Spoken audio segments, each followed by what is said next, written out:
Isa na namang mainit na usapin ang umikot sa social media nitong mga nakaraang araw. Muli kasing nagharap ang dalawang pinakamalalaking fandom sa P-pop, ang 18, fans ng SB19, at ang Blooms, fans ng BINI. Ngunit ang tanong ng marami, may away ba talaga ang SB19 at BINI? O ang nangyayari ba ay fan war lamang na pinalaki sa social media?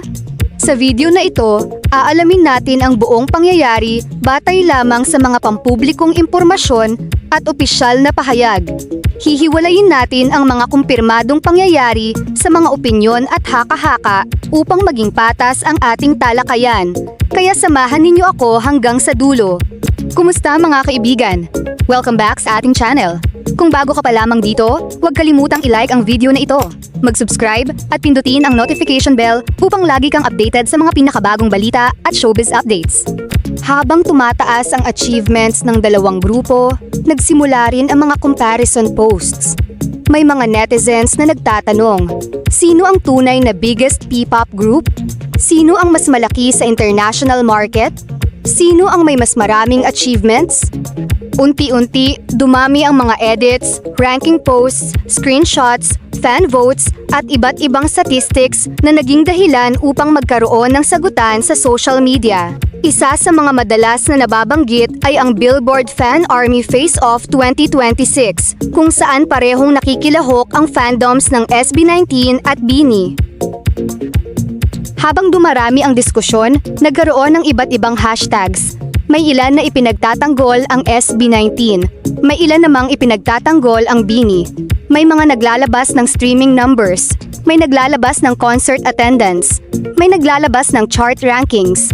May mga gumagamit pa ng lumang interviews at videos upang suportahan ang kanilang argumento.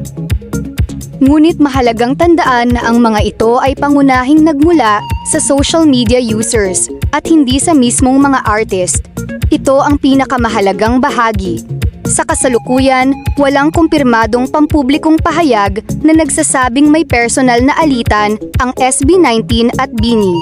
Sa katunayan, nagkaroon pa ng mga pampublikong pagbati at pagpapakita ng suporta sa isa't isa matapos ang kani-kanilang international milestones. Ang mensahe ay nakatuon sa pagdiriwang ng tagumpay ng OPM sa buong mundo. Ibig sabihin, ang fan war na nakikita online ay hindi nangangahulugang may away ang dalawang grupo. Hindi lamang ito nangyayari sa P-pop, sa K-pop, sa Western music, at maging sa sports, normal nang magkaroon ng matitinding diskusyon sa pagitan ng fandoms. Kapag parehong matagumpay ang dalawang artist, natural na may mga tagahanga na gustong ipakita kung bakit sila naniniwalang mas mahusay ang kanilang iniidolo. Ngunit kapag lumalagpas na ito sa respeto, doon nagsisimula ang problema. Sa kabila ng ingay sa social media, maraming netizens din ang nananawagan ng pagkakaisa. Ayon sa kanila, mas makabubuti kung susuportahan ng mga Pilipino ang parehong grupo. Kapag nagtatagumpay ang SB19, panalo ang OPM. Kapag nagtatagumpay ang BINI, panalo rin ang OPM. At kapag parehong kinikilala ang dalawang grupo sa buong mundo, mas lumalawak ang oportunidad para sa iba pang P-pop artists. Hindi lahat ng viral post ay kumakatawan sa buong fandom. May ilang accounts lamang ang gumagawa ng negatibong content. Marami pa ring 18 at Blooms ang nagpapakita ng respeto sa isa't isa. Kaya bago tayo mag-share, mag-comment o makisali sa anumang online discussion, mas mabuting tiyakin muna natin ang buong konteksto at iwasan ang pagpapakalat ng maling impormasyon. Kayo, ano ang inyong opinyon? Sa tingin ba ninyo, simpleng fan war lang ba ito sa social media? O may mas malalim pa itong pinagmulan? I-comment ang inyong saloobin, ngunit panatilihin nating magalang at may respeto ang ating diskusyon.